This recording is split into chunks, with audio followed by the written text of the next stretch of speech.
just want to say a couple quick thank yous. First of all, I need to say thanks to the producer, my wife, Marjorie Engesser. She did an amazing job. She was make sure I was record writer and all that. She came on and allowed me to make this documentary. I appreciate that.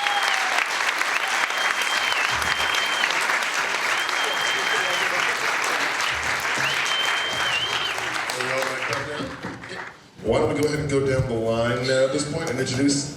I gotta go potty! I have a disclaimer. I was 8 months pregnant in that with twins. So was Jay. Okay, stop. So why don't we go ahead and go down the line, Bryan, if you want to start just officially so we can get all 12 of us introduced here. I'm Bryan Simon, Marjorie Engesser, the producer of this production. We've got Lynn, Trefzger, and Chloe. Jay Johnson and Bob. And Tom Ladshaw and Thelonious.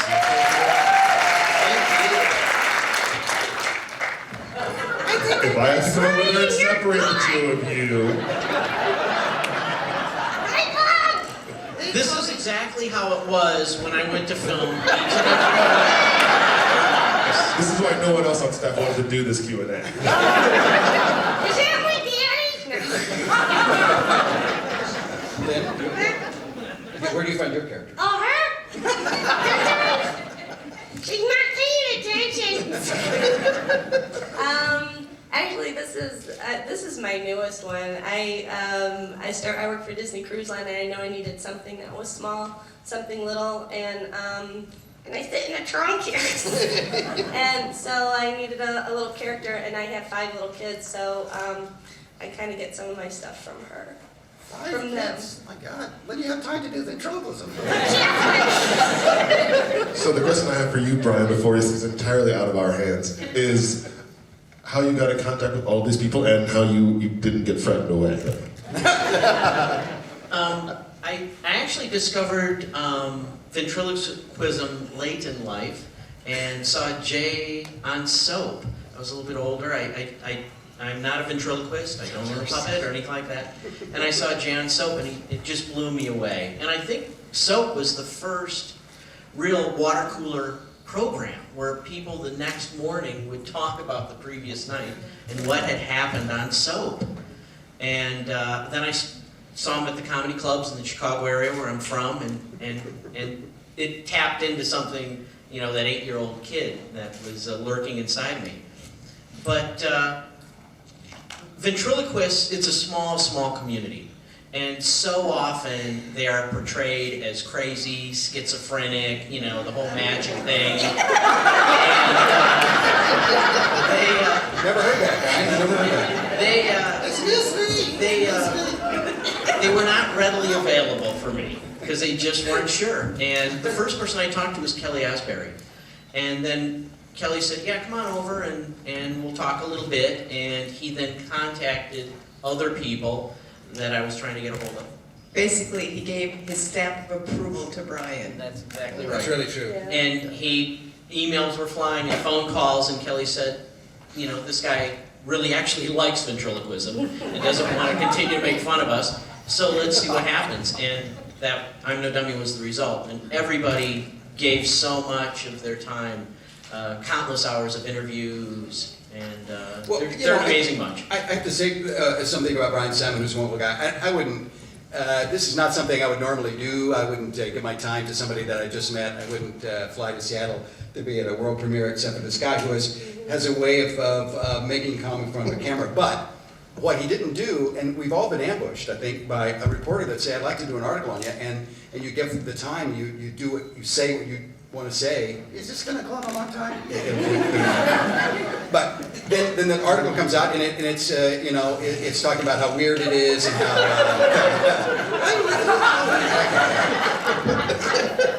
so he was not that way. He really treated it well, and we all knew that, and Kelly knew that too.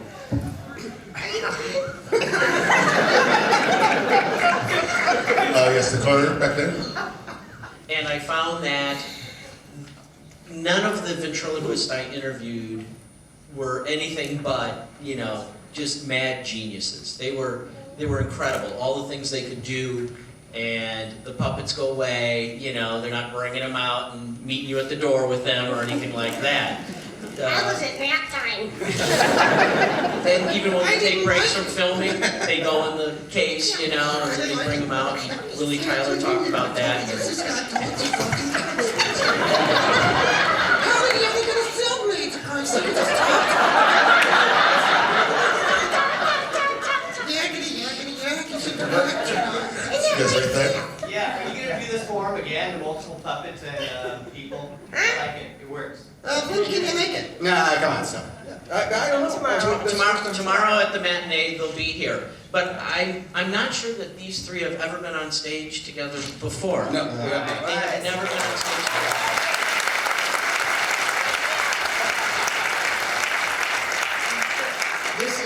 This is like a Dr. Phil show. It's going horribly wrong. Okay, the lady right there. I just got one thing to say. I didn't know there were female ventriloquists, and I've wasted a lot of years sitting right here.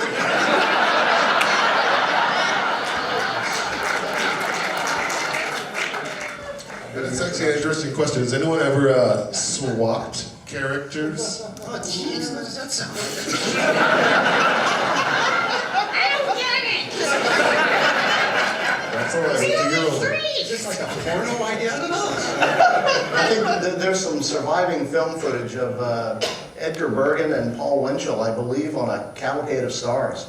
And they swapped characters for a moment, and Bergen did Jerry's voice, and Winchell did Charlie's voice, and it was... I think that's illegal. It was really... So I think that's why they just did it that one time. It was kind of disturbing. Oh, yeah. I don't think I would like that.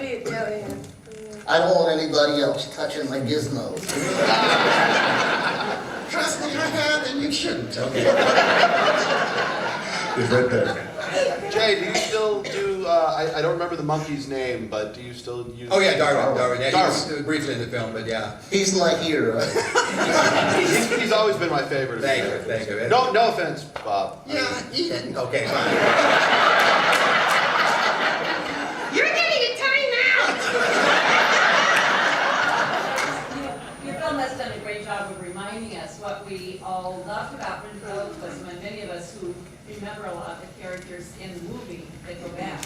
So toward that end, are any of you going to be performing in the Seattle area live? Do you come up here? You know, I speak for all of us. I think when every performer is waiting for an audience, and as soon as an audience said we'll be there, and Seattle's a wonderful place to be. And I personally hope to bring my Broadway show up here to do that. So.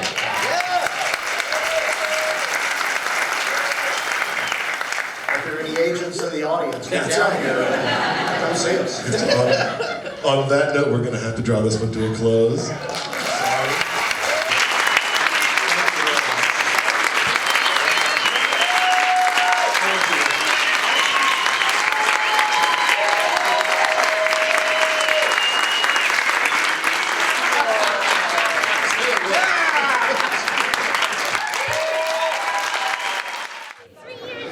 The when I get bigger, I'm gonna be 4. I am. And I'm gonna get married. I'm gonna marry the boy next door. Because I'm not allowed to cross the street. How many kids do you have? 5. Oh my god! Yeah, I know. And I was like pregnant with twins when I was getting that. Here, we can get up together. Are we gonna get? Oh, you're standing. Okay, you carry me. You're so incredibly funny. Did you have like a stand-up background before? Ever? No. No, my parents said I grow out of this. Can I meet her? Really? Hi. How are you doing? I'm Chloe. I'm You're 3. lovely, thank you.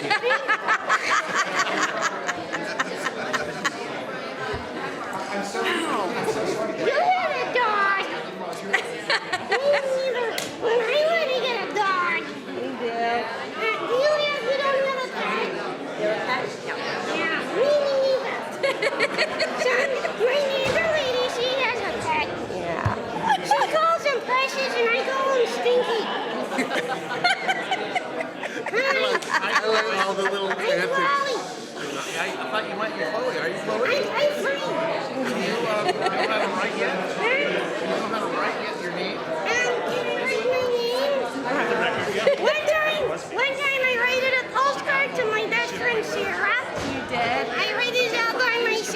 I didn't know you can write. I can't, but my friend Sarah can't read yet.